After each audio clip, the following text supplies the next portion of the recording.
Mapagpalang gabi po mga kapatid at welcome pong muli sa ating midweek fellowship.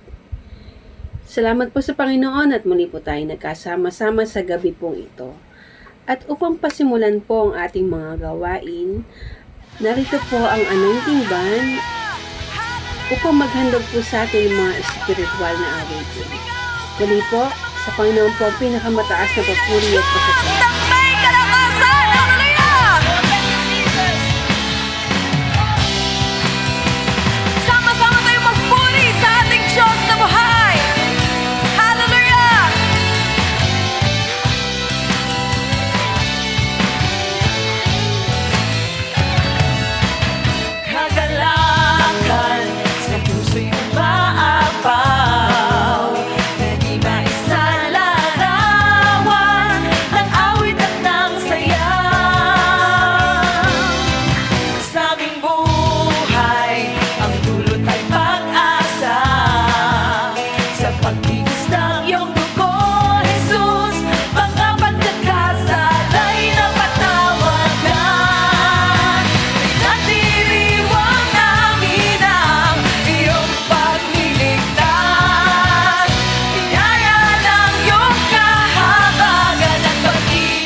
Thank you, Father.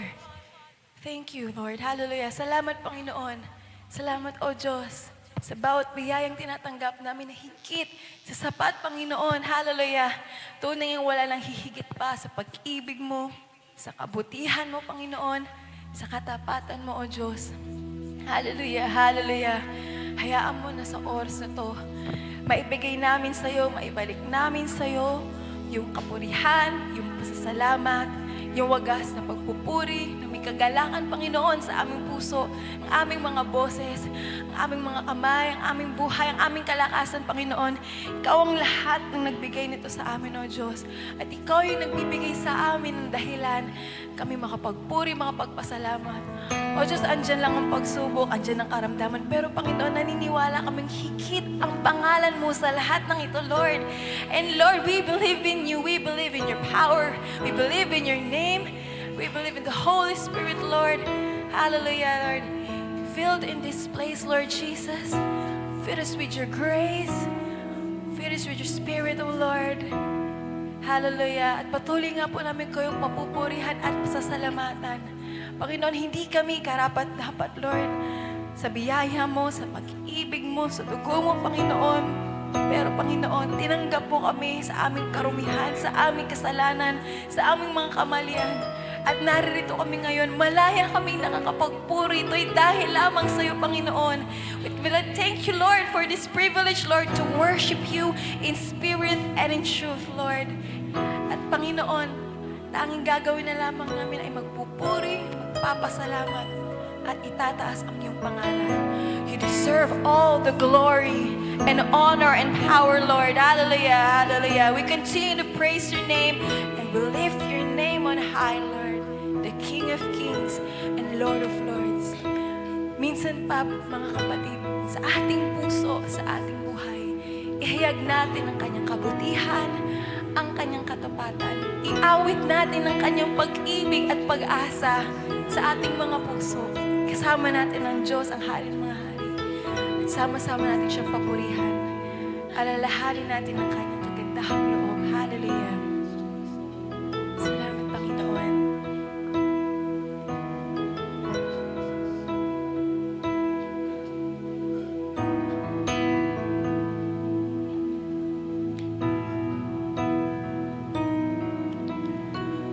Habang hindi ka dapat pagkukulan ng habag at wagas mong pagsinta. Habang walang kakayanang masuklian ka ng mabuti sa lahat mong ginawa. Niyakap mo ako sa aking karumihan. Inibig mo ako nang di kayang tumbasan.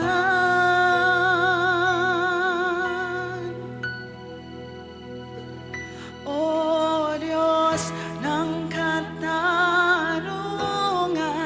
at pag-ibig, kahit minsa'y di nabahiran ang kabanal at kalwalhatian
ika'y aking purihin.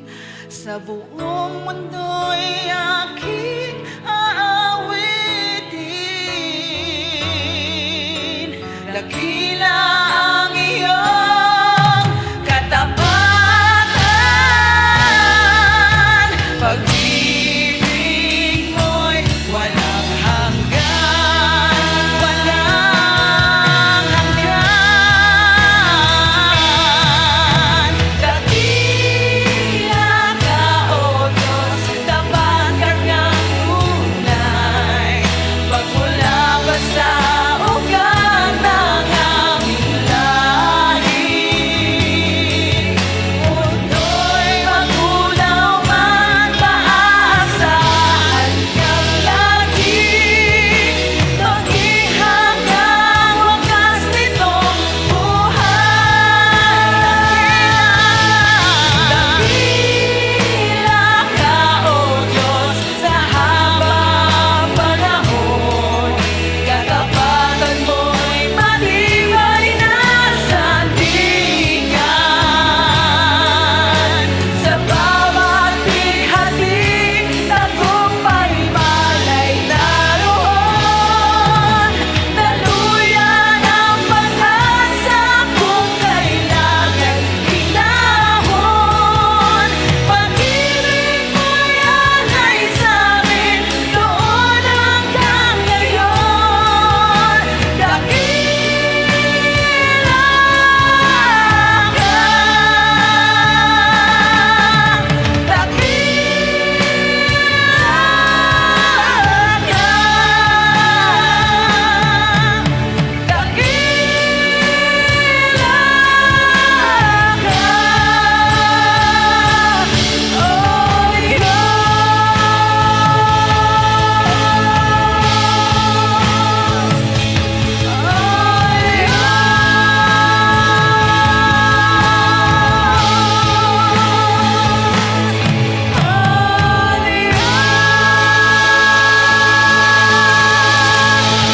Diyos lamang ang pinakamataas na kapurihan at salamat. Hallelujah! Hallelujah! At tayo po ay dadako na sa pinakamahalagang parte ng ating gawain, ang pakikinig po ng mga salita ng Panginoon. Kaya po, mga kapatid, atin pong ihanda ang ating puso't isipan sa pakikinig po ng mga salita ng Panginoon. Sa gabi pong ito, tayo po ay may topic na Zacchaeus the Tax Collector. At ito po ay pamumunuan ng ating pong kapatid na si Brother Alfred Carpio. Muli po, sa Panginoon po ang pinakamataas na papuri at pasasalamat. Pagpalang araw po. Nawa po'y nasa mabuti po tayong kalagayan kasama ng mga mahal po natin sa buhay. Happy 43rd anniversary, Lingkod ng Panginoon Charismatic Community. Patuloy po nating ipagpasalamat ang katapatan ng Panginoon. So for 43 years na tayo po ay kanyang sinasamahan, pinagpapala. At sa gabi po na ito, pagtuunan po natin ang kwento tungkol po kay Zacchaeo, ang maniningil ng buwis. Samahan niyo po muna ako sa isang pananalangin. Mapagpalang Ama, nagpupurit, nagpapasalamat po kami sa katapatan niyo po sa aming community for 43 years na patuloy niyo pong pinagpapala ang bawat isa at patuloy na kinikilos, kinagamit na magdala ng inyong mabuting balita. Dalangin po namin lahat po ng makakapakinig ng mensahe na mula po sa inyo ay mapagpala po ng inyong mga salita, mabuksan sa katotohanan at makakilala sa aming Panginoong Hesukristo, tagapagligtas. At patuloy po dalangin po namin na kayo lamang po ang mabigyan ng kapurihan, karangalan sa lahat po ng ito. Dalangin po namin in Jesus' mighty name. Amen. Palakpakan po natin ng Panginoon. Glory to you, Lord. And so, kamusta na po ba tayo? Sana po ay nagpapatuloy po tayo sa pagtuon sa ating Panginoon. Ano man po yung hamon na dumadating po sa ating buhay. At maging inspirasyon po sa atin yung ating pong pag-aaralan sa gabi po na ito. So tungkol po kay Zacchaeo, isa pong maniningil ng buwis. Yan. At ang kwento nga po ni Sakeo ay isa po sa pinaka mamahal at makapangyarihang salaysay sa bagong tipan. So mababasa po natin ito sa Lucas 19, 1 to 10. So sabi po rito, pumasok si Jesus sa Jericho at naglakad sa kabayanan. May isang tao roong ang pangalan ay Sakeo, isang pinuno ng mga maniningil ng buwis, at siya'y mayaman. Sinikap niyang makita si Jesus upang makilala kung sino ito. Ngunit sa dami ng tao, hindi niya ito makita dahil siya'y pandak. Kaya't patakbo siyang nauna sa dadaanan ni Jesus at umakyat sa isang puno ng sikomoro. Pagkatapat ni Jesus sa lugar na iyon, tumingala siya kay Sakeo at sinabi, Sakeo, bumaba ka agad, sapagkat kailangan kong tumuloy ngayon sa iyong bahay. Nagmamadaling bumaba si Sakeo at tuwang-tuwang tinanggap si Jesus sa kanyang bahay. Lahat ng nakakita nito ay nagbulong-bulungan. Nakikituloy siya sa isang makasalanan, sabi nila. Tumayo si Sakeo at sinabi niya kay Jesus, Panginoon, ipamimigay ko po sa mga mahihirap ang kalahati ng aking mga kayamanan. At kung ako'y may nadayang sinuman, isasauli ko ito sa kanya ng makaapat na beses. At sinabi sa kanya ni Jesus, ang kaligtasan ay dumating ngayon sa sambahayang ito, sapagkat anak din ni Abraham ang taong ito. Ang anak ng tao ay naparito upang hanapin at iligtas ang naligaw. Amen?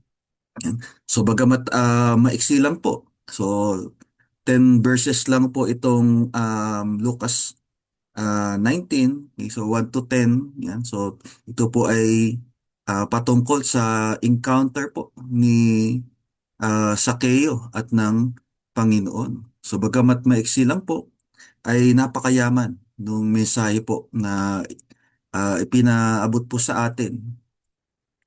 So sa pakilala nga po sa ating pong binasa, so si Sakeo po ay isang maniningil ng buwis. Yan. So punong maniningil ng buwis. Yan. At isa sa mayaman sa lungsod po ng Jericho.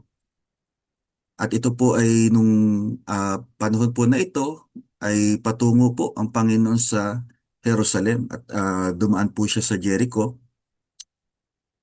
At bagamat po si Sakeo ay mayaman, yan, so para pong matagumpay sa aspeto po ng pananalapi. Ngunit ito rin po yung naging dahilan para po siya ay hamakin sa lipunan. So bakit po? So dahil nga po siya ay maniningil ng buwis.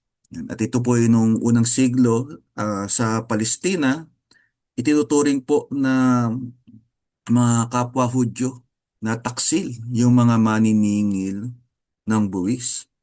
Dahil sila po ay nagtatrabaho para sa mananakop na mga Romano. At kilalang kilala din po na pag maniningil ng buwis ay sobra po yung kinokolekta. Yan. So higit sa kinakailangan. At ito po ay nagpapahirap sa marami. Yan. So iyan po yung tingin ng mga tao nung panahon po na ito sa mga maniningil ng buwis. At kasama na po si Sakeo diyan. At inilarawin din po sa binasa po natin na si Sakeo ay isang pandak. Yan. So bagamat mayaman, yan, ay pandak o maliit. Yan. At bakit po mahalaga yung detalye po na ito, yung physical na katangian ni Sakeo? Yan. So dahil dito po natin makikita bakit kinakailangan po niyang umakyat sa puno ng sikomoro. Yan. So kumukha nga po dito sa larawan. At ang ibig nga po ni Sakeo ay makita ang Panginoon. Yan. So dahil po napakaraming tao at um, dahil si Sakeo ay pandak, yan, so hindi po niya makita ang Panginoon. Ano po yung ginawa po niya? Umakyat siya sa puno ng sikomoro. Yan. Na kung titingnan nga po natin ay sa status po niya ay isang bagay na kahiyahiya. Yan. So, pero hindi po iyon yung inisip ni Sakeo. Ano po yung ibig po niya? Makita ang Panginoon. At sa pagdating nga po ng Panginoon sa Jericho, nandoon yung pagsisikap ni Sakeo na makita si Jesus, upang makilala kung sino ito. So maaari pong may naririnig na si Sakeo, napakinggan na pong mabuting balita tungkol kay Jesus Christ. Yan. Sa kaya po nandun na lang po yung pagnanais niya na makilala ang Panginoon. Yan. At hindi na po niya inalintana yung kahihiyan. Yan. Kaya sabi po rito, patakbo siyang nauna sa daanan ni Jesus at umakyat sa isang puno ng sikomoro.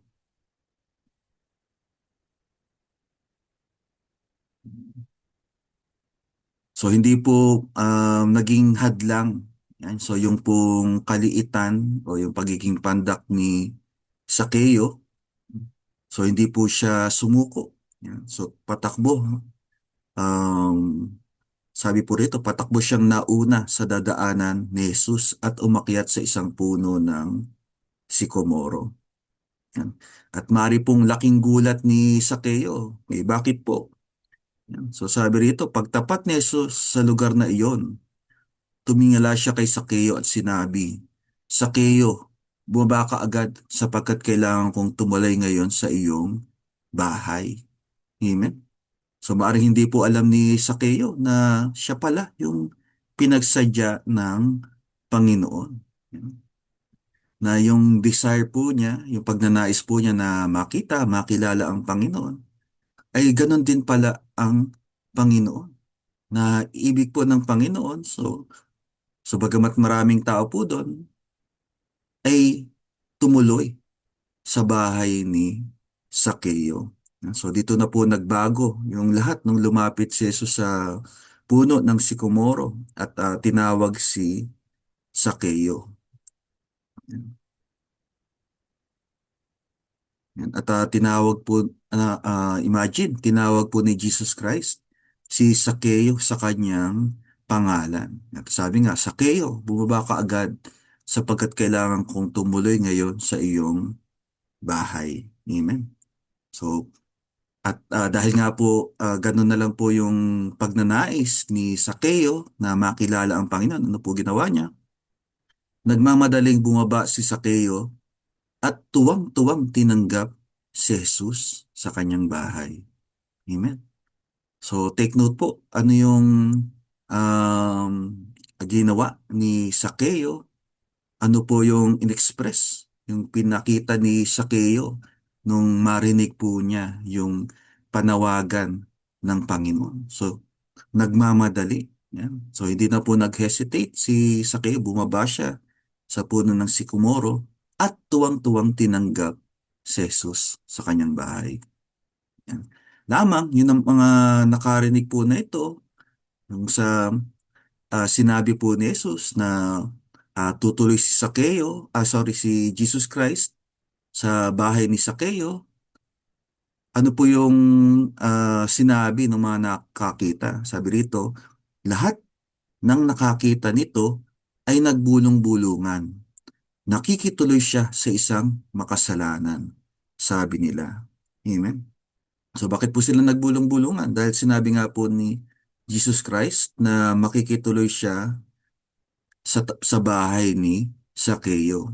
At ang tingin nga po kay Sakeo, dahil siya ay maniningil ng buwis, puno ng maniningil ng buwis, siya ay makasalanan. Yan. So, outcast sa lipunan o masama po yung tingin sa kanya ng kanyang mga kapwa Hudyo. Ngunit pinakikita nga po rito ng Panginoon. Yan. So yung um, ministeryo po niya, yan, na ang ibig po niya, ang lahat makaalam ng katotohanan. Yan.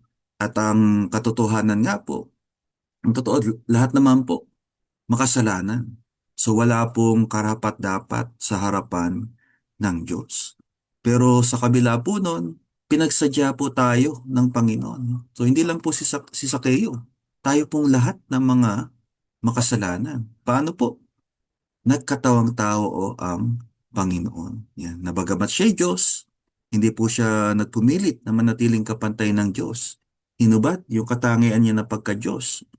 Nagkatawang tao, namuhay bilang alipin, nakipamayan sa atin. Amen. So, iniwan po ng Panginoon yung comfort of heaven. Talaga pong pinagsadya po tayo ng Panginoon. Yan. So, pero sa instant po na ito, sinadya po niya si Sakeo na bagamat ang tingin nga po ng marami, makasalanan. Amen. So, yung ministeryo po ng Panginoon. Yan. So, maaring taliwas man doon sa kultura, sa pananaw po nung nakararami o ng lipunan, pero ito pala yung kalooban ng Diyos. Na ang sabi nga po ng Panginoon, naparito po siya para hanapin yung mga naligaw. Amen. At ano naman po yung magandang ipinakita po ni Sakeo. Yan. So nandun nga po yung um, nagpursige po siya, pinakita po niya yung kagustuhan na makilala ang Panginoon. Yan. So nung umakyat po siya sa puno ng sikamoro at nung tinawag po siya ng Panginoon, ay nagmamadaling bumaba si Sakeo at tuwang-tuwang tinanggap si Jesus sa kanyang bahay. Amen. So yung pagpapatuloy po sa Panginoon, ito po ay papatuloy po natin sa Kanya sa ating buhay. At nagsisimula po ito sa pakikinig ng Kanyang salita. Amen. So kamukha po ni Sakeo, narinig po niya yung tinig ng Panginoon. Sakeo, bumaba ka ngayon din. Kailangan ko tumalay sa iyong bahay. So tayo rin po, patuloy po na inaabot po tayo ng salita ng Diyos. Dahil gusto rin po na ang Panginoon makasama po tayo. Yung sabi nga po sa pahayag, ang Panginoon po ay tumutuktok sa pintuan ng ating silid na kung ating pagbubuksan, siya'y makakasalo nating kumain. Amen? So yung silid na tinutukoy po rito, yung ating pong puso, yung ating pong buhay, ibig po ng Panginoon na makasalo po tayo. Patuloyin po natin ang Panginoon. At napakahalaga po na i-recognize po natin na meron pong emptiness ang buhay ng bawat isa kung wala po si Jesus Christ. Yan. So sa kaso nga po ni Sakeo, so naramdaman po niya yung spiritual hunger. Yan. At hindi po siya nag-atubili nung nakita po niya yung pagkakataon. So gumawa po siya ng paraan. Umakyat po siya ng puno ng sikomoro. Yan. So dahil gusto nga po niya makilala si Jesus Christ. Kaya po sa buhay po natin, marami man po tayong kaabalahan. Yan. So binibigyan pa rin po tayo ng pagkakataon makapakinig ng salita ng Diyos. So samantalahin po natin ito. At kung tunay na na-encounter mo si Jesus Christ, yan, so katulad ni Sakeo, meron pong mangyayaring pagbabago. Amen? So ano nga po yung sinabi ni Jesus Christ? Ni Sakeo pala, sorry. Sa verse 18, tumayo si Sakeo at sinabi niya kay Jesus, Panginoon, ipamimigay ko po sa mga mahihirap ang kalahati ng aking mga kayamanan. At kung ako'y may nadayang sinuman, isasauli ko ito sa kanya ng makaapat na beses. Amen. So ano po yung naging pagbabago? Yeah. So makita po natin yan sa naging tugon ni Sakeo. Yan. Yung pagtanggap po niya kay Jesus Christ. Yan. At hindi lang po yung pagtanggap niya sa tahanan, sa Panginoon. So kundi nandun po yung pinakita po niya yung kaluguran niya, yung kasiyahan po niya na i-receive si Jesus Christ. At publicly, pinahayag po niya yung kaseryosohan po niya sa pagtanggap sa Panginoon. Na nangako po siya na ipamimigay sa mahihirap ang kalahati ng kanyang kayamanan. At kung may nadayang sino man, isasauli ito sa kanya ng makaapat na beses. At wag po nating ipagkamali. So yung ginawa po ni Sakeo, hindi po ang purpose po nito ay para po siya ay patawarin o tanggapin, kundi bunga na po ito nung encounter po niya sa Panginoon. Amen. Kasi yung genuine encounter with the Lord, meron pong idudulot na pagbabago sa buhay ng tao. So nakita po natin yung buhay ng mga apostol, yung buhay ni Pablo. Yan. So kung paano pong nabago nung na-encounter po nila si Jesus Christ. So ganun din po si Sakeo. At ito nga pong naging respond po niya ay bunga na nung yung makilala niya ang Panginoon. Ma-encounter niya ang Panginoon at makasama niya ang Panginoon. Yan. So hindi po ito isang financial na transaction o isang pagtatangka na bumili ng kapatawaran. So yung aksyon po ni Sakeo ay nagpapakita ng tunay na pagsisisi at isang kumpletong pagbabago ng kanyang prioridad. Yan. So pinakita po ni Sakeo ano ba yung mas mahalaga para sa kanya. At pinakita nga po niya yung ah, mas mahalaga yung nakasama po niya ang Panginoon. So higit to sa kayamanan niya, higit po dun sa kung ano man yung nakuha po niya sa kanyang pagiging maniningil ng buwis. Na kung noon po, ito ay yung kayamanan niya ay ang purpose ay magamit sa pangsariling kapakanan na ah, nagiging pasakit naman sa kanyang kapwa. Yan. Pero nung nagkaroon po siya ng genuine encounter with the Lord, so siya po ay nabago at nandun po na yung ah, ibig niya ipamigay yung kalahati ng kanyang kayamanan. At sabi nga, kung may nadayang sino man, ah, apat na beses yung ibabalik po niya. Yan. At ano po yung sinabi ng Panginoon sa pagkatapos pong sabihin to ni Sakeo? At sinabi sa kanya ni Jesus, ang kaligtasan ay dumating ngayon sa sambahayang ito, sapagkat anak din ni Abraham ang taong ito. Ang anak ng tao ay naparito upang hanapin at iligtas ang naligaw. Amen? So, nandun po yung grace ng Panginoon. So, kaya lang po nagkaroon ng ganap na pagbabago si Sakeo ay dahil na-encounter niya si Jesus Christ. Amen? At bagamat sa kanya po, so very radical po yung naging tugon po niya, yung pagbabago sa buhay po niya. Maaring sa ilan po sa atin ay nandun po yung proseso ng pagbabago. So pero ang mahalaga, yung bottom line, una, dapat ma-encounter mo si Jesus Christ. Kasi po wala pong magiging tunay na pagbabago kung wala po ang Panginoon. So maaring naranasan na po natin yung tayo po ay magsikap na mapabuti yung ating sarili. Maaring taon-taon gumagawa po tayo ng New Year's resolution pero laging nabibigo.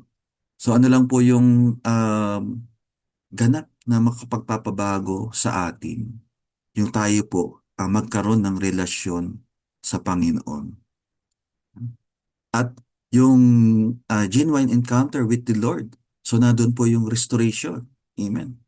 Na kung ano po yung purpose ng pagkalikha sa atin, ito po ay ma-restore. Yan. So kayang binagit po rito ng Panginoon, ang kaligtasan ay dumating ngayon sa sambahayang ito sapagkat anak din ni Abraham ang taong ito. Na bagamat nga po si Sakeo ay despised. Ayan, so yung um, kinamumuhian ng mga tao. So kinainisan ng mga tao.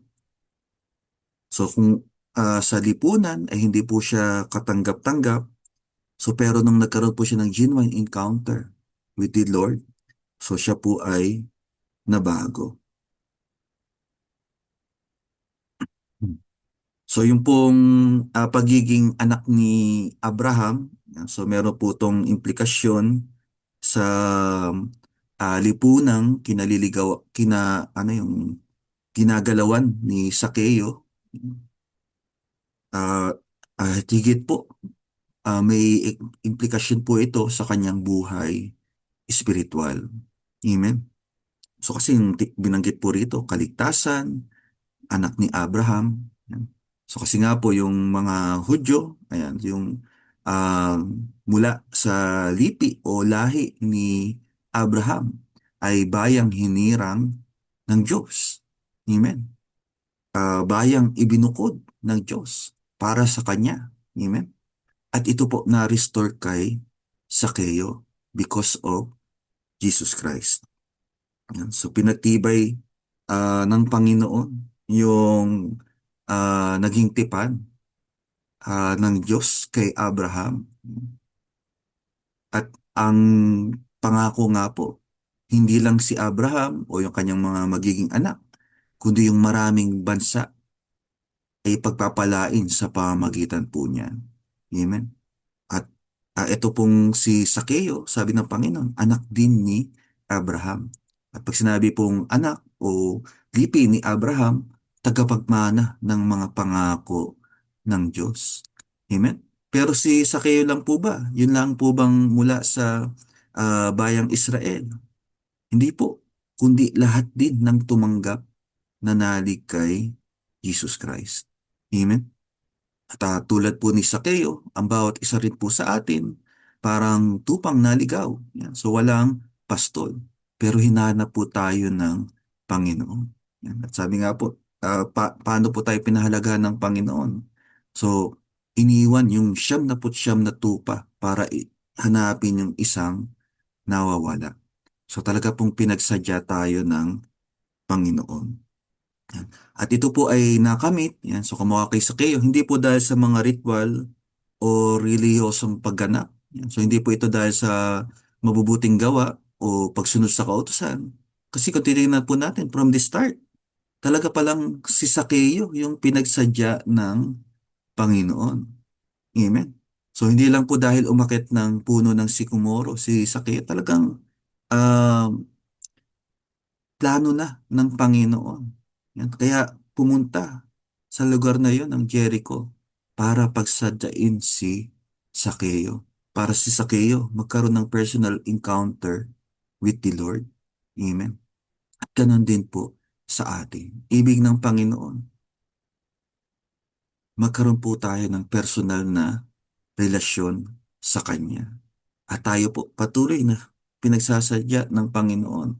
So every time na tayo po ay may pagkakataon na tulad nito, pinagsasadya po tayo ng Panginoon. Meron pong nag-i-invite po sa atin, umattend ng Bible study, umattend ng fellowship, o meron pong nag-share po sa atin na isang um, mananampalataya sa kahangahangang ginawa ng Panginoon. It's an open invitation. Dahil ibig rin ng Panginoon, maranasan po natin yung kanyang pag-ibig, habag, at kagandahang loob. Amen? At, and this is the only way to salvation. Na kung hindi po naparito ang Panginoon, hindi po naghandog ng kanyang buhay para sa atin, wala sinman po sa atin ang maliligtas.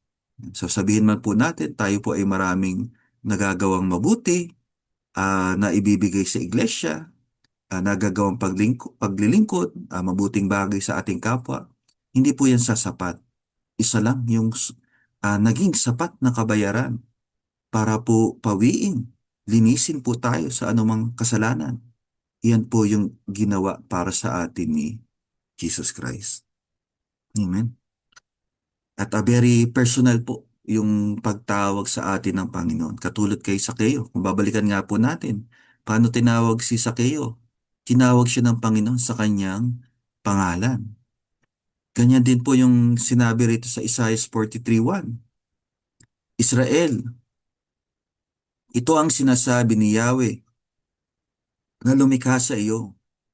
Huwag kang matatakot sapagkat ililigtas kita. Tinawag kita sa iyong pangalan. Ikaw ay akin. Amen?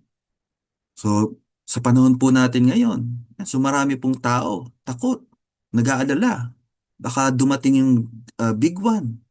Yung pong mga nangyayari sa lipunan po natin, yung mga pandaraya, yung korupsyon, yung mga sakit. Amen? So, nagdudulot po yan ng kabalisaan. So, sa iba po, parang ang tingin, wala nang pag-asa. So, wala nang pupuntahan. Pero hindi po pala. Ang Panginoon, pinagsasadya po tayo. At ano po yung purpose ng Panginoon? Para po tayo dulutan ng pag-asa. Para po tayo ay iligtas. Na hindi na po tayo manatili sa takot. Amen? At um, kilala po tayo ng Panginoon. Amen? Alam po ng Panginoon kung ano po yung mga dalahin po natin, bigatin po natin, alalahanin po natin, pangamba po natin sa buhay. Alam po ng Panginoon. At ang paanyaya nga po niya, lumapit kayo sa akin, kayong lahat na nabibigatan at nabapagal sa inyong pasanin, at kayo'y aking pagpapahingahin. Amen? So, patuloy po ang invitation ng Panginoon. At ito nga pong kwento, yan, yung ng buhay ni Sakeo. So isang paalala po sa atin. So paano po ang Panginoon? So patuloy po tayong pinagsasadya. At yung pong kamanghamanghang gawa ng Panginoon.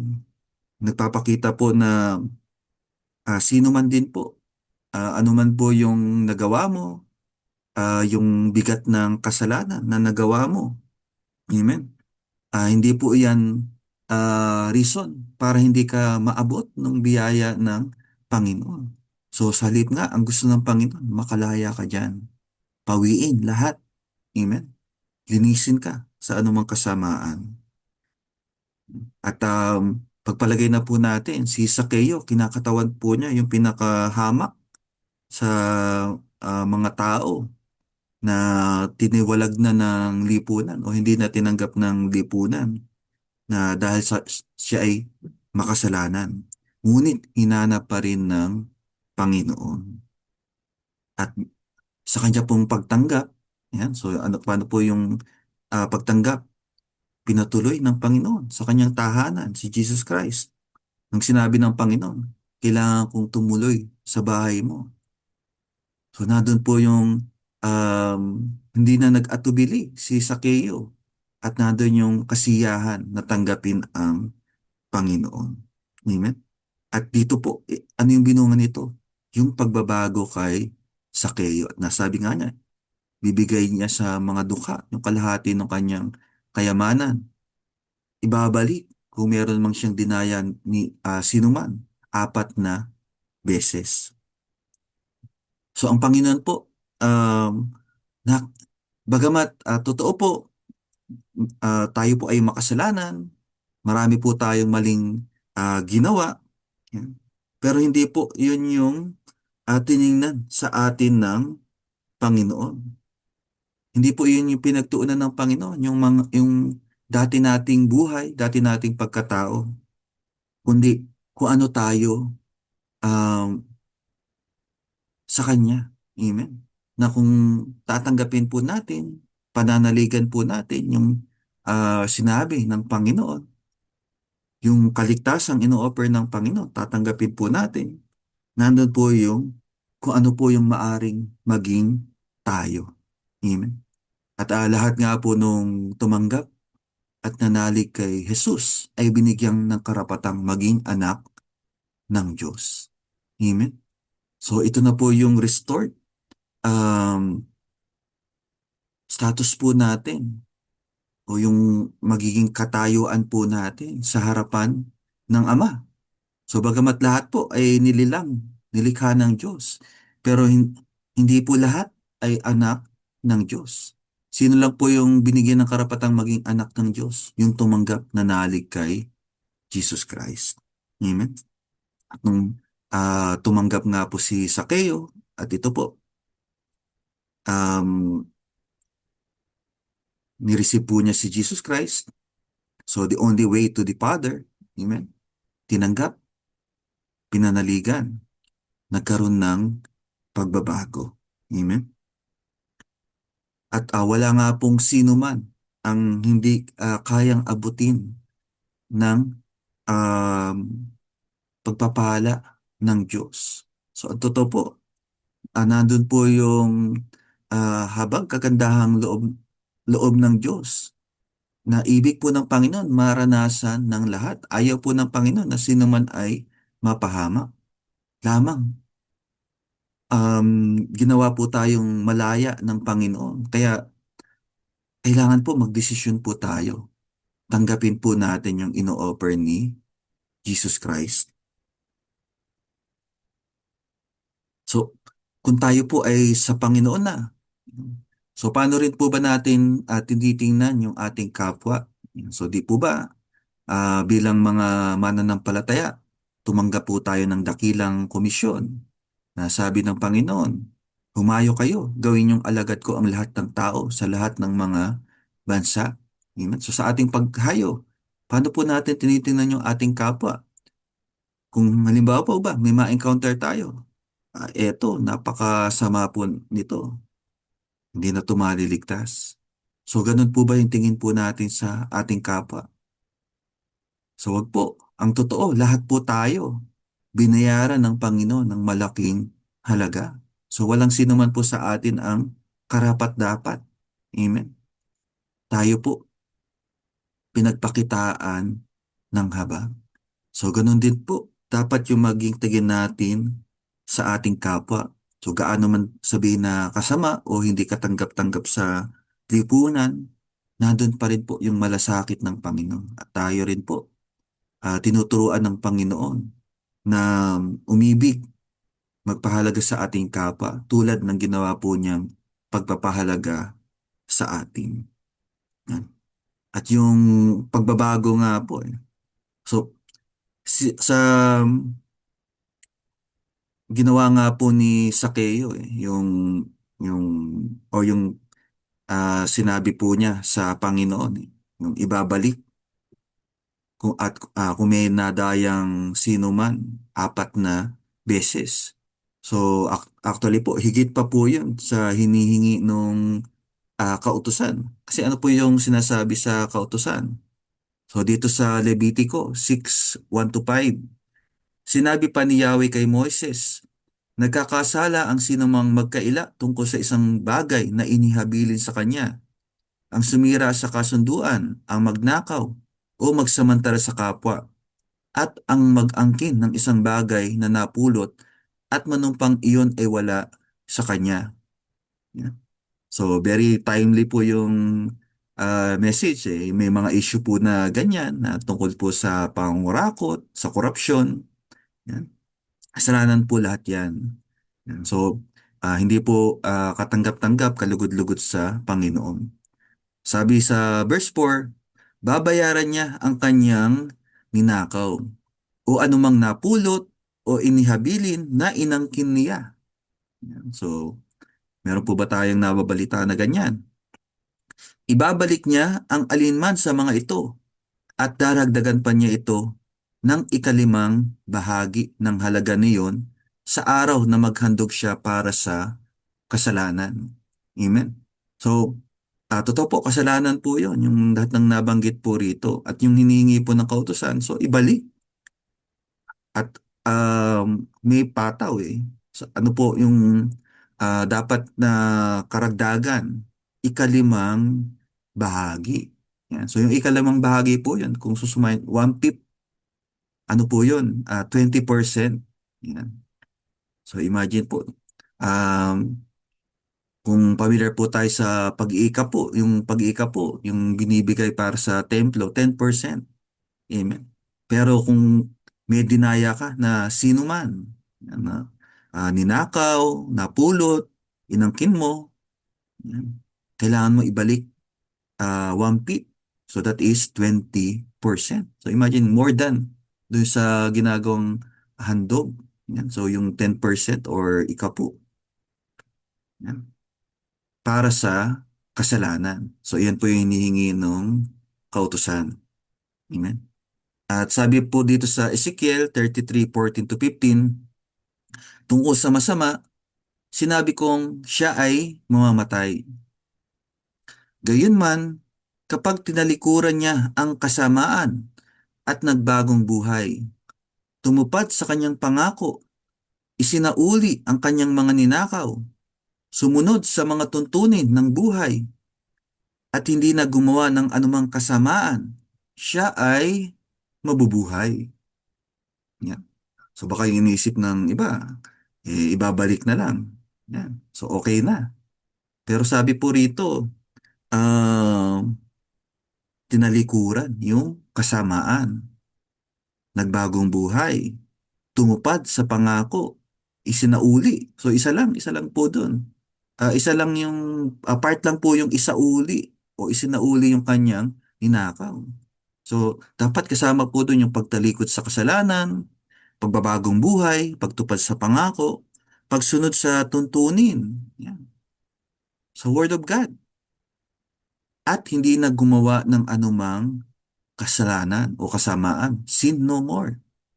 Siya ay mabubuhay. Yan. So dito natin maiisip, iba pala, pagbabago. So hindi lang yung ibalik eh. Yung talagang ganap na pagbabago. Amen. At maaari pong marami po sa atin nagsisikap. Yan. So para tuparin po ito. Yan. Yung pagtalikod sa kasalanan, pagbabagong buhay. Yan. So dahil halimbawa na-realize natin yung kamalian ng ating ginawa, yung hindi buting idinulot po nito, isipin natin, gusto ko nang magbago ng buhay. Gusto ko nang ayusin yung buhay ko. Amen. So, pero hindi po ito mangyayari on our own. Amen. So kaya ito pong mga balitang-balita ngayon. Yan. So parang ano so bagamat dapat po. Yan. So patuloy po nating ano um, yung pagtuunan. Yan. So yung mga issue po na ito. Yan. So wag din nating isang tabi. Pero kung titingnan po natin yung talagang pagbabago sa Panginoon. Amen. At ano po yung nire-rebuild po nito sa atin.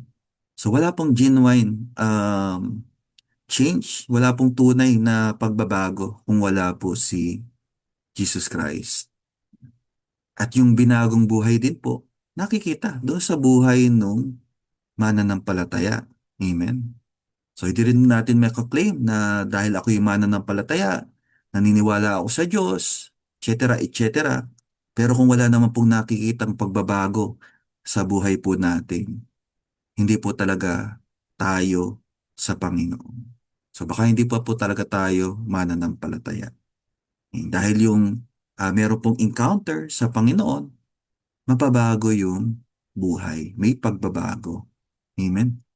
At kung hindi man po katulad ng kay Sakeo na radical in an instant, nabago po siya. Pero kung magtagal man, ang mahalaga, meron pa rin nababago. Yan. So, pero kung wala pong totally, walang nababago sa buhay po natin, baka hindi mo pa na-encounter si Jesus Christ. O baka, bagamat tinatawag ka na ng Panginoon sa iyong pangalan, eh hindi ka tumutugon at hindi mo siya pinatutuloy sa iyong buhay. Amen.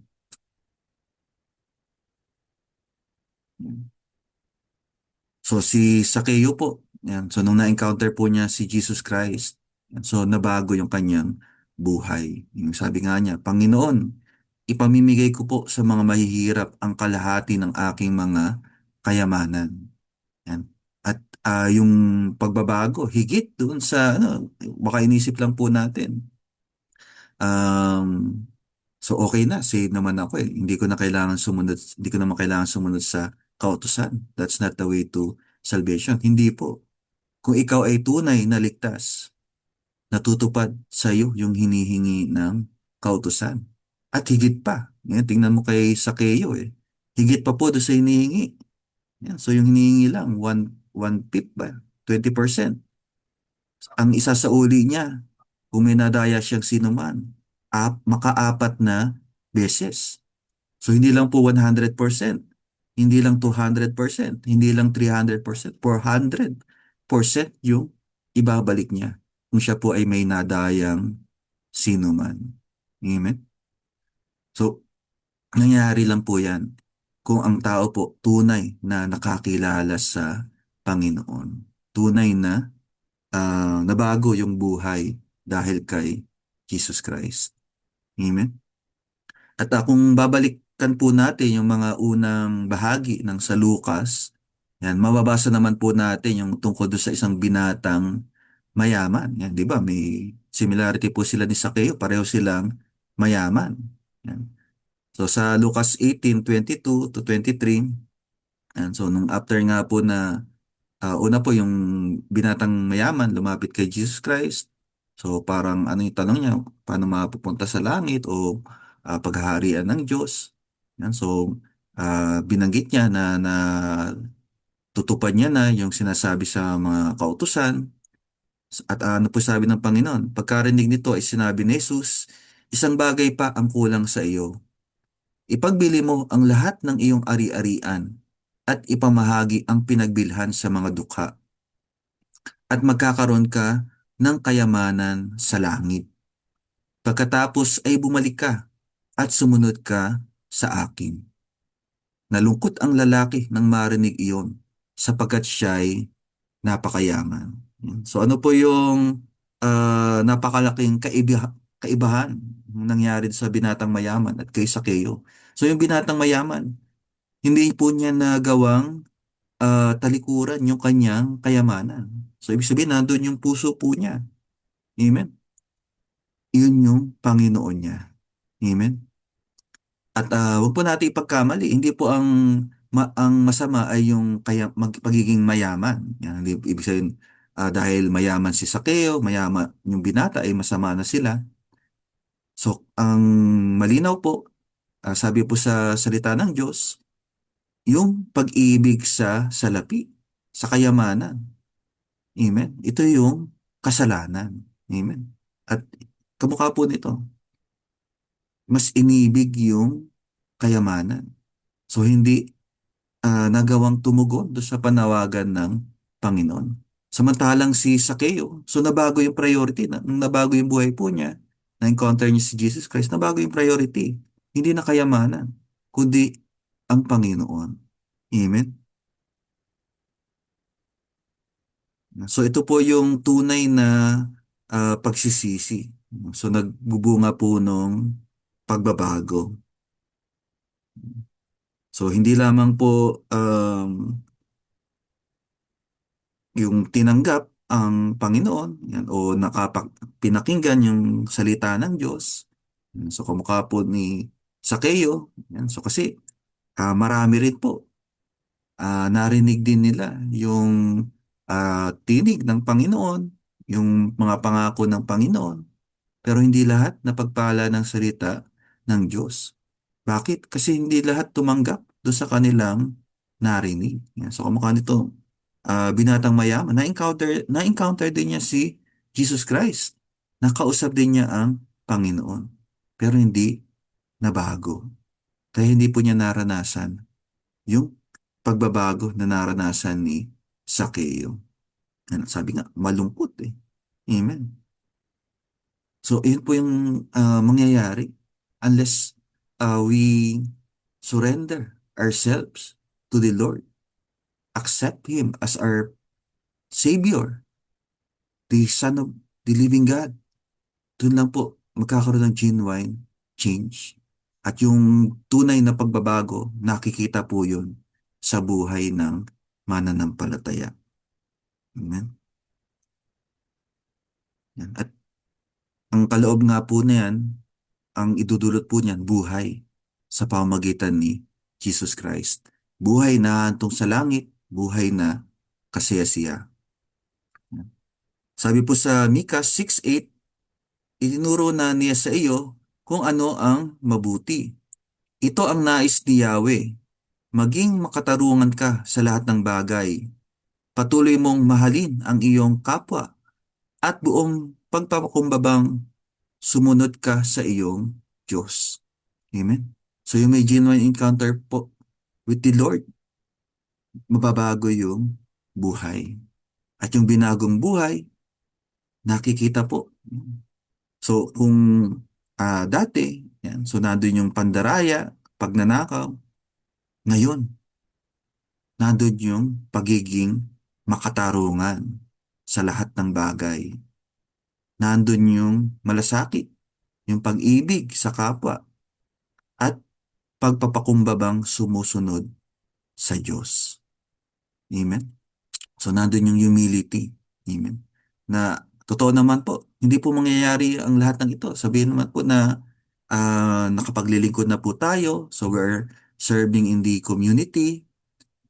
Nakapaglilingkod po tayo sa ating kapwa. Marami po tayong nagagawang mabuti. Amen? So, as a believer, this is all by God's grace. Kagandahang loob sa tulong po ng Panginoon, sa patnubay ng banal na Espiritu. So we are empowered from above through the Holy Spirit. Yan. So yan po yung bunga ngayon sa atin ng ating pakikipag-isa kay Jesus Christ. Yan. At nasa atin na, kung ikaw ay tunay na tumanggap sa Panginoon, ipinagkaloob na sa iyo yung kanyang banal na Espiritu. Kaya magagawa natin. Amen. So, sa tulong ng Espiritu. Yan. So sabi ng salita ng Diyos, not by power, not by might, but by my Spirit, says the Lord. Amen. Yan. At yung tunay nga po na pagbabago, yan. So we are restored. Yan. So yung pong restitution, yan. So ibig sabihin po, restored. Yan. So yung tinulat po ito nung tayo po ay maging um, magkaroon ng relasyon sa Panginoon. So kaya po yung true repentance, yung tunay na pagbabago is not just a confession. So hindi lang po yung pagpapahayag ng ating mga maling nagawa. Yan. So kung halimbawa yung um, naging nakagawian po natin, yung pangungumpisal, halimbawa, wala pong masama po doon. Pero hindi po iyan lang yung um, repentance. So yung true repentance, tunay po na pagbabago, nandun po yung transformation. Amen. So magmamanifest, makikita sa buhay po natin yung pagbabago. Yan. So meron pong ah, restitution. Yan. So tayo po ibabalik. So ano po yung pagkalikha po sa atin? So tayo po nilikhang kalarawan ng Diyos, yung kanyang katwiran at kabanalan. At bakit po tayo nilikha? To bring back glory, honor to God. Yan. So, to be an offering. Yan. So, maging buhay na handog sa ikalulugod ng ating Ama sa langit through Jesus Christ. Amen. At yung genuine change. So, when you encounter Jesus Christ, so mababago yung priority mo. Amen. So kung noon, yan, so abalang-abala ka sa maraming bagay, iba yung priority mo sa buhay. Pero kung ikaw ay nakakilala na sa Panginoon, alam mo, yan, na wala nang hihigit pa yan, sa Panginoon. Sabi nga ni Pablo, ang pinakananais ko na lang, ilubos na makilala ang Panginoon. Hindi ko sinasabi na ako'y ganap na, kundi nililimot ko yung nakaraan at nagpapatuloy tungo sa hangganan, yung pagkatawag sa akin yung buhay na hahantong sa langit. Amen. Yan ang sabi po rin sa 2 Korinto 5:17, kaya't kung nakipag-isa na kay Kristo ang isang tao, isa na siyang bagong nilalang. Wala na ang dati niyang pagkatao, sa halip ito'y napalitan na ng bago. Amen. So yung pong encounter po natin. So, lagi nga po tayong pinagsasadya ng Panginoon. Wag po nating isasantabi. So, wag po nating babaliwalain. At wag po nating tingnan ah, yung nakaraan. So, ang pagtuunan po natin yung hinaharap, yung hinahanda po sa atin ng Panginoon. So, we are transformed. Okay? So, meron po tayong bagong buhay dahil kay Kristo. Yan. So, yung dati po nating katauhan, kasama ng namatay, nung na pako ang Panginoon. At tayo po ngayon ay may bagong buhay. Dahil ang Panginoon, hindi po nanatiling nakapako, hindi po nanatili sa libigan, kundi muling nabuhay. So it is finished. Sabi ng Panginoon, 2,000 years ago, we are paid in full. Bayad na po lahat ng ating kasalanan. At yung pakikipag-isa po natin kay Kristo, ito po yung daan ng tunay na pagbabago. Amen. So, paalala po, yan. So, gaano man kabigat yung kasalanan. So, lahat po ito, binayaran na ng buong buo ni Jesus Christ. Kailangan mo na lang tanggapin, amen, na ito ay para sa iyo. So, claim that Jesus Christ died for you in the cross. At kung nakaisa ka doon sa kamatayan, isang kamatayan ng Panginoon, eh makakaisa ka rin sa muling pagkabuhay, kung paano po ang Panginoon ay muling nabuhay. So ikaw din ay may pangakong muling bubuhayin. Yan. At yung genuine encounter leads to repentance, yung tunay na pagbabago. So hindi po natin makiklaim na kilala natin si Jesus Christ, kilala natin ang Diyos, kung hindi po nabago yung buhay po natin. Yan. At yung um, kagandahang loob ng Diyos sa atin. So ito po yung nagre-restore sa atin. So doon po sa original na purpose ng pagkalikha po sa atin. At yung pagkatao nga po natin. So hindi na lang din po tayo basta nilalang, kundi inaring mga anak. So ang tanong po, so sino po tayo sa um, kwento ni Sakeo? O anong part po ng kwento na tayo?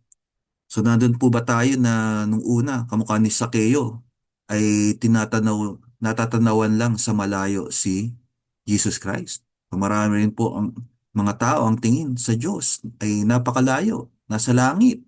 Hindi po naabot, um, hindi naranasan. Amen. O tayo po ba ay nandun na, handa nang umakyat sa puno ng sikomoro, handa nang tumugon sa mga nag-iimbita po sa atin. O nandun na yung hinahakbang na po natin yung ating mga paa para makilala si Jesus Christ. Amen? Nung nabalitaan po natin na dumarating ang Panginoon. So, interested po ba tayo? O hanggang ngayon, abalang-abala pa rin sa maraming bagay? O nandun na po tayo sa punto na tumugon po tayo sa pagtawag ng Panginoon. At binuksan na po natin yung pinto ng ating puso, ng ating buhay para sa Panginoon. Amen? So, hayaan po natin na, so, lahat po tayo, we struggle. So, nandun po yung may kinakaharap po tayo sa araw-araw ng mga pagsubok, na temptation, na hardship. Amen? So, pero, ang only way para mapagtagumpayan po ang lahat ng ito is through Jesus Christ. So let Jesus find you. So, kung hindi po pa na-encounter ang Panginoon, ang totoo po, hindi po tayo ang humanap sa Diyos. Ang Diyos ang humanap sa atin. Ang Diyos ang unang nagmalasakit sa atin, umibig sa atin. At pinatunayan po niya yon nang ibinigay niya si Jesus Christ. Let Jesus forgive you. Gaano man kalaki o kasama, sabi, salita ng Diyos. Gaano mang kayang pong kadumi, maaari po, kaya po tayong gawing busilak sa kaputian. only through Jesus Christ.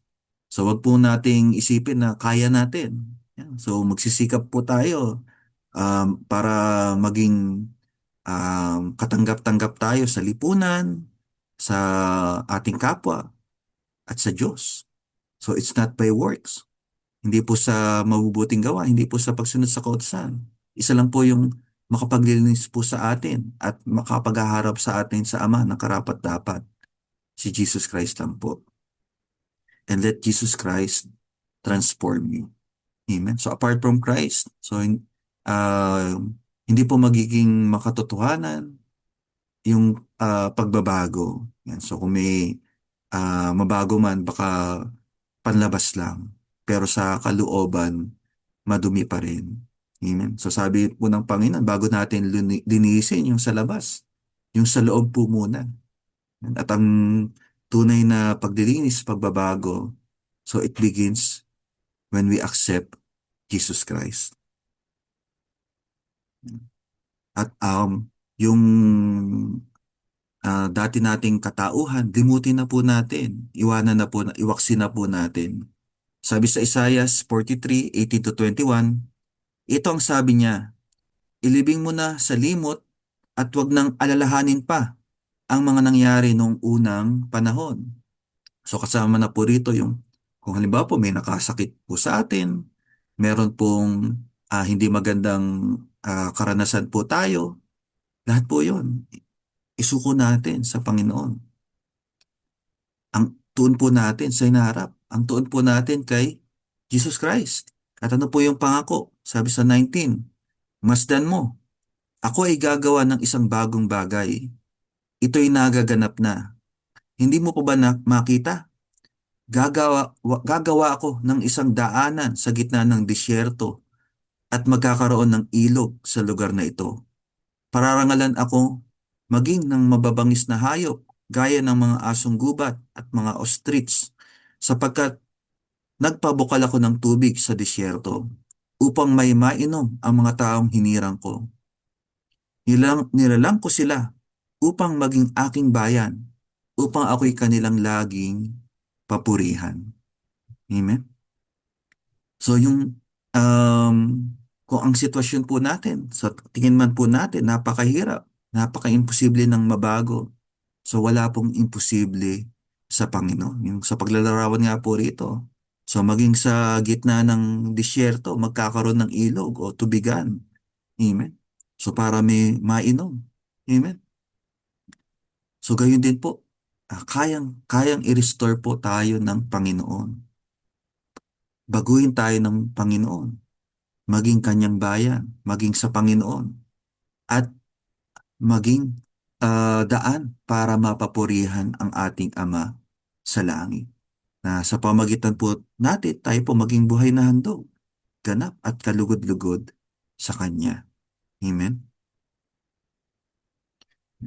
So yung binanggit nga po natin kanina, sabi nga ni Pablo, yan, so hindi sa nakamtan ko na ang mga bagay na ito, hindi rin sa ako'y ganap na, ngunit sinisikap kong makamtan ang gantimpala sapagkat ito ang dahilan kung bakit ako'y tinawag ni Kristo Jesus. Yan, so hindi ka po tinatawag ng Panginoon para maghirap ka, malungkot ka. Kasi yung inisip ng iba, pagka sumama ako dyan, tumugon ako sa mga invitation, wala na. Magiging malungkot na yung buhay ko. So marami na kasing bawal. So hindi po totoo. Hindi po ang purpose ng Panginoon maging malungkot ang buhay mo. Ang gusto ng Panginoon, dulutan ka ng pag-asa. Makamtan mo yung gantimpala. Amen. At kung tunay na na-encounter mo si Jesus Christ, so tulad ni Pablo, ito na yung makikita po natin na pinakamahalaga sa lahat. Yan. Sabi po uli, mga kapatid, hindi ko ipinapalagay na nakamit ko na ito. Yan. So, nobody's perfect. Amen. So, huwag po natin ipagkamali. So, bagamat tayo po tinuturuan ng salita ng Diyos, magpakabanal kayo. So, hindi mo naman po ibig sabihin na perfecto na tayo o wala tayong kapintasan. Amen. Kasi po yung salitang banal, it means set apart, ibinukod. At yung tunay na kabanalan, ibinukod para sa Panginoon. So inaring Kanya. Amen? So maaring sa ngayon po, so may makita po tayo ng mga bagay na maging tayo mismo, ayaw po natin sa sarili po natin. Pero tayo po patuloy na binabago ng Panginoon. Yan. So si Pablo nga po, so kahit na po nung panahon na po na ito, mightily, nagamit po siya ng Panginoon para ipalaganap yung mabuting balita. Pero ano sabi niya?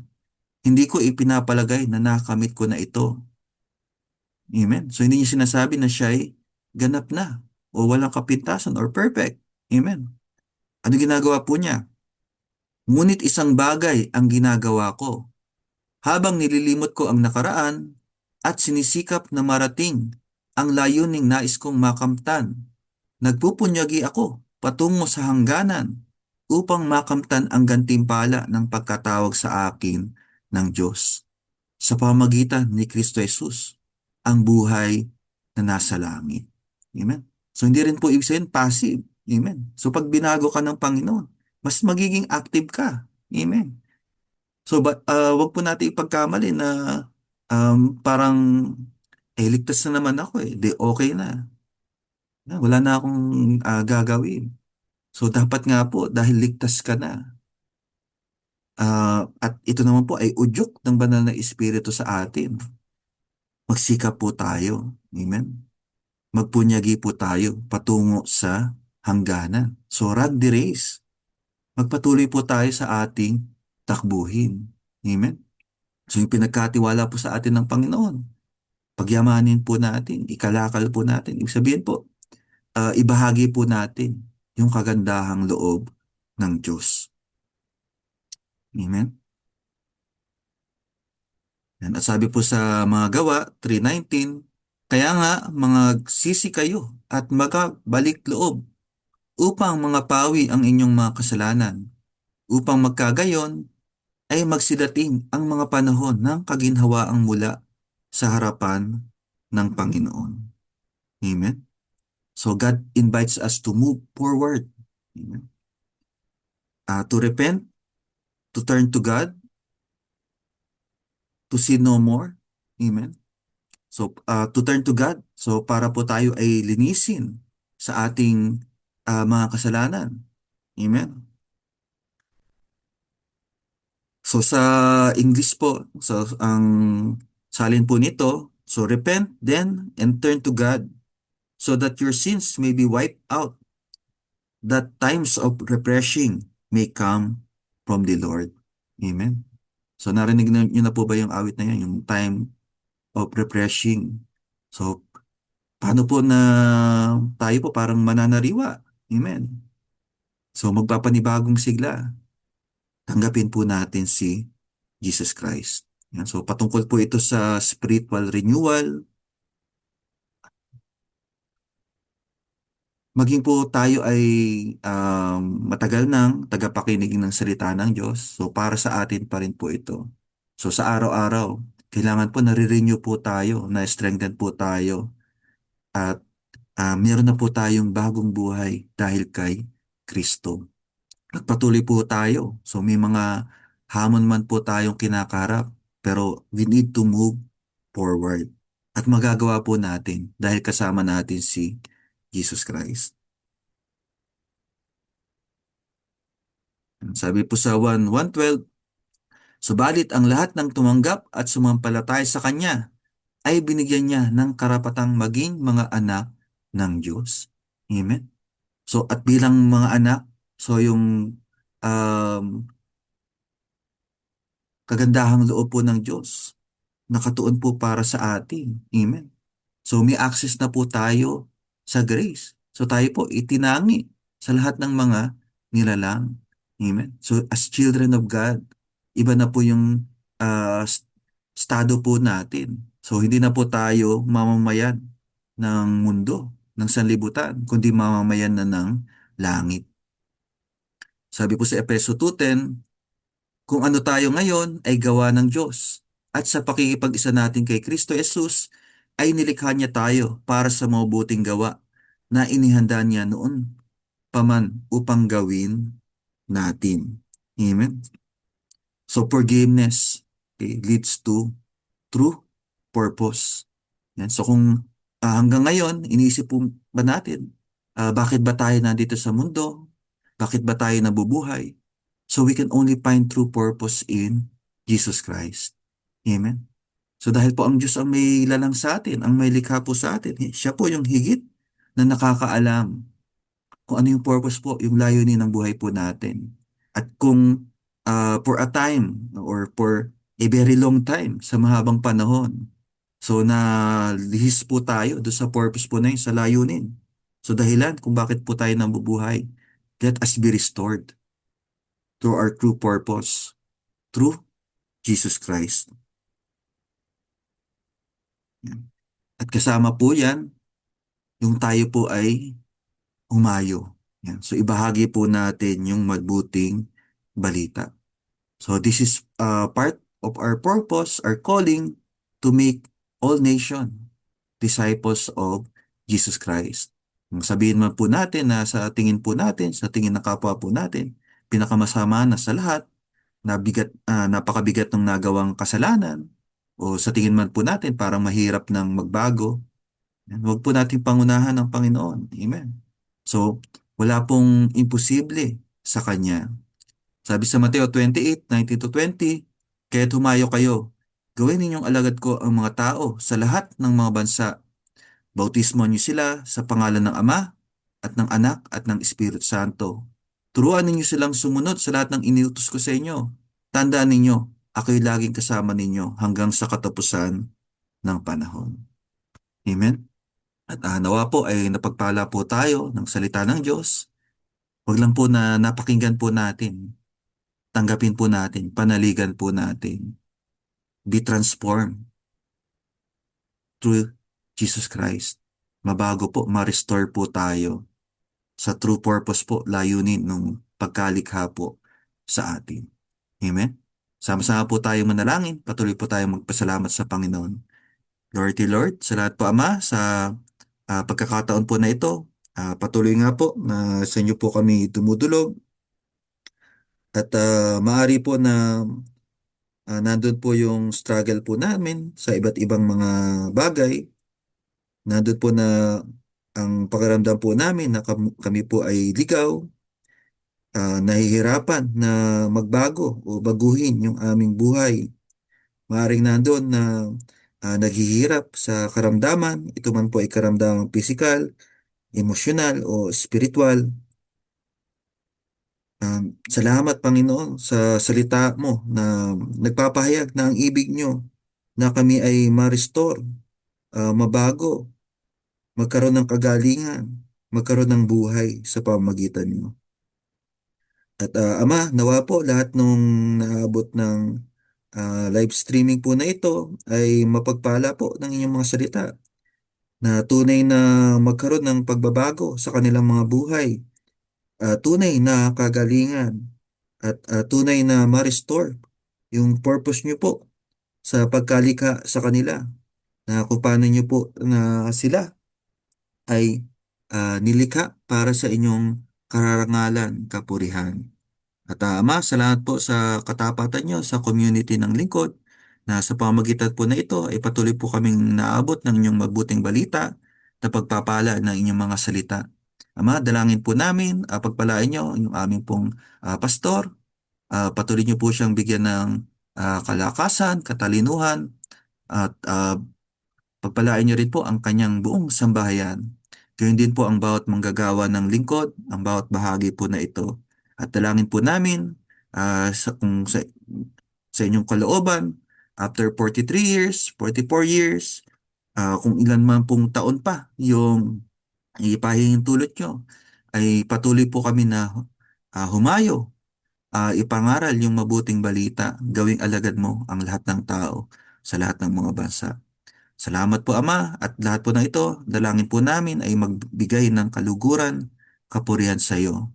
Ito po dalangin po namin in Jesus' mighty name. Amen. To God be the glory. Palakpakan po natin ang Panginoon.